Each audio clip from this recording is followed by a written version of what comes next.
In continuum mechanics, stress is a physical quantity that expresses the internal forces that neighboring particles of a continuous material exert on each other, while strain is the measure of the deformation of the material. For example, when a solid vertical bar is supporting a weight, each particle in the bar pushes on the particles immediately below it. When a liquid is in a closed container under pressure, each particle gets pushed against by all the surrounding particles. The container walls and the pressure-inducing surface push against him in reaction. These macroscopic forces are actually the average of a very large number of intermolecular forces and collisions between the particles in those molecules. Strain inside a material may arise by various mechanisms, such as stresses applied by external forces to the bulk material or to its surface. Any strain of a solid material generates an internal elastic stress, analogous to the reaction force of a spring, that tends to restore the material to its original non-deformed state. In liquids and gases, only deformations that change the volume generate persistent elastic stress. However, if the deformation is gradually changing with time, even in fluids there will usually be some viscous stress, opposing that change. Elastic and viscous stresses are usually combined under the name mechanical stress. Significant stress may exist even when deformation is negligible or non-existent. Stress may exist in the absence of external forces. Such built-in stress is important, for example, in pre-stressed concrete and tempered glass. Stress may also be imposed on a material without the application of net forces, for example by changes in temperature or chemical composition, or by external electromagnetic fields. The relation between mechanical stress, deformation, and the rate of change of deformation can be quite complicated, although a linear approximation may be adequate in practice if the quantities are small enough. Stress that exceeds certain strength limits of the material will result in permanent deformation or even change its crystal structure and chemical composition. In some branches of engineering, the term stress is occasionally used in a looser sense as a synonym of internal force. For example, in the analysis of trusses, it may refer to the total traction or compression force acting on a beam, rather than the force divided by the area of its cross-section. History. Since ancient times humans have been consciously aware of stress inside materials. Until the 17th century the understanding of stress was largely intuitive and empirical, and yet it resulted in some surprisingly sophisticated technology, like the composite bow and glass blowing. Over several millennia, architects and builders, in particular, learned how to put together carefully shaped wood beams and stone blocks to withstand, transmit, and distribute stress in the most effective manner, with ingenious devices such as the capitals, arches, cupolas, trusses and the flying buttresses of Gothic cathedrals. Ancient and medieval architects did develop some geometrical methods and simple formulas to compute the proper sizes of pillars and beams. But the scientific understanding of stress became possible only after the necessary tools were invented in the 17th and 18th centuries. Galileo Galilei's rigorous experimental method, René Descartes' coordinates and analytic geometry, and Newton's laws of motion and equilibrium and calculus of infinitesimals. With those tools, Augustin Louis Cauchy was able to give the first rigorous and general mathematical model for stress in a homogeneous medium. Cauchy observed that the force across an imaginary surface was a linear function of its normal vector, and, moreover, that it must be a symmetric function. The understanding of stress in liquids started with Newton, who provided a differential formula for friction forces in parallel laminar flow. Overview. Definition. Stress is defined as the force across a small boundary per unit area of that boundary, for all orientations of the boundary, being derived from a fundamental physical quantity and a purely geometrical quantity. Stress is also a fundamental quantity, like velocity. torque or energy, that can be quantified and analyzed without explicit consideration of the nature of the material or of its physical causes. Following the basic premises of continuum mechanics, stress is a macroscopic concept.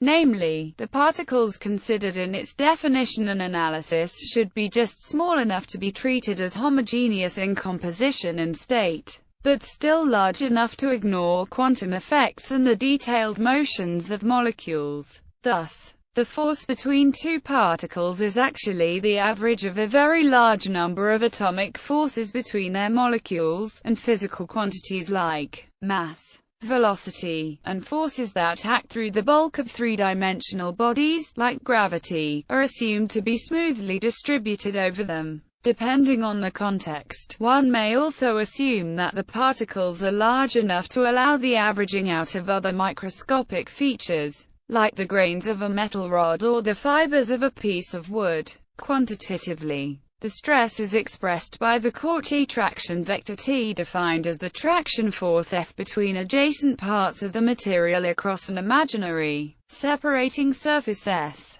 divided by the area of S. In a fluid at rest, the force is perpendicular to the surface, and is the familiar pressure. In a solid, or in a flow of viscous liquid, the force F may not be perpendicular to S, hence the stress across a surface must be regarded a vector quantity, not a scalar. Moreover, the direction and magnitude generally depend on the orientation of S. Thus, the stress state of the material must be described by a tensor, called the stress tensor, which is a linear function that relates the normal vector n of a surface S to the stress T across S. With respect to any chosen coordinate system, the Cauchy stress tensor can be represented as a symmetric matrix of 3 times 3 real numbers. Even within a homogeneous body, the stress tensor may vary from place to place, and may change over time. Therefore, the stress within a material is, in general, a time-varying tensor field. Normal and shear stress in general. The stress T that a particle P applies on another particle Q across a surface S can have any direction relative to S. The vector T may be regarded as the sum of two components: the normal stress perpendicular to the surface, and the shear stress that is parallel to the surface. If the normal unit vector n of the surface is assumed fixed, the normal component can be expressed by a single number, the dot product Tn. This number will be positive if P is pulling on Q, and negative if P is pushing against Q. The shear component is then the vector T minus n. Units. The dimension of stress is that of pressure, and therefore its coordinates are commonly measured in the same units as pressure, namely, pascals in the international system, or pounds per square inch in the imperial system. Since the stress is usually high numbers, MPa, which stands for megapascal, is more commonly used in engineering industries. Causes and effects. Stress in a material body may be due to multiple physical causes, including external influences and internal physical processes. Some of these agents act on the bulk of the material, varying continuously with position and time. Other agents may create stresses and forces that are concentrated on certain surfaces, lines, or points, and possibly also on very short time intervals. In general, the stress distribution in the body is expressed as a piecewise continuous function of space and time. Conversely, stress is usually correlated with various effects on the material, possibly including changes in physical properties like birefringence, polarization, and permeability. The imposition of stress by an external agent usually creates some strain in the material, even if it is too small to be detected. In a solid material, such strain will in turn generate an internal elastic stress, analogous to the reaction force of a stretched spring, tending to restore the material to its original undeformed state. Fluid materials by definition can only oppose deformations that would change their volume. However, if the deformation is changing with time, even in fluids there will usually be some viscous stress opposing that change. The relation between stress and its effects and causes, including deformation and rate of change of deformation, can be quite complicated. Stress that exceeds certain strength limits of the material will result in permanent deformation or even change its crystal structure and chemical composition. Simple stress. In some situations, the stress within a body may adequately be described by a single number, or by a single vector. Three such simple stress situations, that are often encountered in engineering design, are the uniaxial normal stress, the simple shear stress, and the isotropic normal stress. Uniaxial normal stress. A common situation with a simple stress pattern is when a straight rod, with uniform material and cross-section, is subjected to tension by opposite forces of magnitude along its axis. If the system is in equilibrium and not changing with time, and the weight of the bar can be neglected, then through each transversal section of the bar the top part must pull on the bottom part with the same force F. Therefore, the stress throughout the bar, across any horizontal surface, can be described by the number equals F, A, where A is the area of the cross-section. On the other hand, if one imagines the bar being cut along its length, parallel to the axis, there will be no force between the two halves across the cut. This type of stress may be called normal stress or uniaxial stress, specifically, tensile stress. If the load is compression on the bar, rather than stretching it, the analysis is the same except that the force F and the stress change sign, and the stress is called compressive stress. This analysis assumes the stress is evenly distributed over the entire cross-section. In practice, depending on how the bar is attached to the ends and how it was manufactured, this assumption may not be valid. In that case, the value equals F, A will be only the average stress, called engineering stress or nominal stress. However, if the bar's length L is many times its diameter d, and it has no gross defects or built-in stress, then the stress can be assumed to be uniformly distributed over any cross-section that is more than a few times d from both ends. Normal stress occurs in many other situations besides axial tension and compression. If an elastic bar with uniform and symmetric cross-section is bent in one of its planes of symmetry, the resulting bending stress will still be normal, but will vary over the cross-section. The outer part will be under tensile stress, while the inner part will be compressed. Another variant of normal stress is the hoop stress that occurs on the walls of a cylindrical pipe or vessel filled with pressurized fluid. Simple shear stress. Another simple type of stress occurs when a uniformly thick layer of elastic material like glue or rubber is firmly attached to two stiff bodies that are pulled in opposite directions by forces parallel to the layer, or a section of a soft metal bar that is being cut by the jaws of a scissors-like tool. Let F be the magnitude of those forces, and M be the midplane of that layer. Just as in the normal stress case, the part of the layer on one side of M must pull the other part with the same force F. Assuming that the direction of the forces is known, the stress across M can be expressed by the single number equals F, A, where F is the magnitude of those forces and A is the area of the layer. However, unlike normal stress, this simple shear stress is directed parallel to the cross-section considered, rather than perpendicular to it.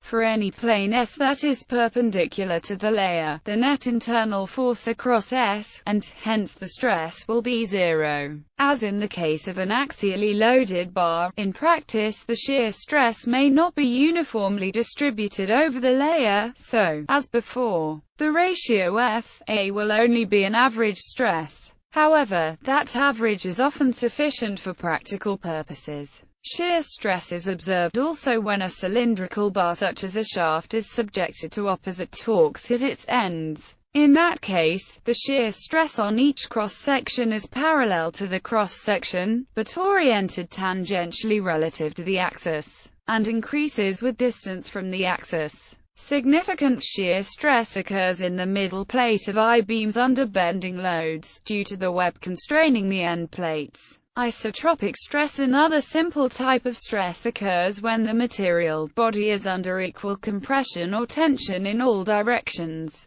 This is the case, for example, in a portion of liquid or gas at rest, whether enclosed in some container or as a part of a larger mass of fluid, or inside a cube of elastic material that is being pressed or pulled on all six faces by equal perpendicular forces, provided, in both cases, that the material is homogeneous, without built-in stress, and that the effect of gravity and other external forces can be neglected. In these situations, the stress across any imaginary internal surface turns out to be equal in magnitude and always directed perpendicularly to the surface independently of the surface's orientation. This type of stress may be called isotropic normal or just isotropic. If it is compressive, it is called hydrostatic pressure or just pressure. Gases by definition cannot withstand tensile stresses, but some liquids may withstand surprisingly large amounts of isotropic tensile stress under some circumstances. Z-tube. Cylinder stresses, parts with rotational symmetry, such as wheels, axles, pipes, and pillars, are very common in engineering. Often the stress patterns that occur in such parts have rotational or even cylindrical symmetry. The analysis of such cylinder stresses can take advantage of the symmetry to reduce the dimension of the domain or of the stress tensor.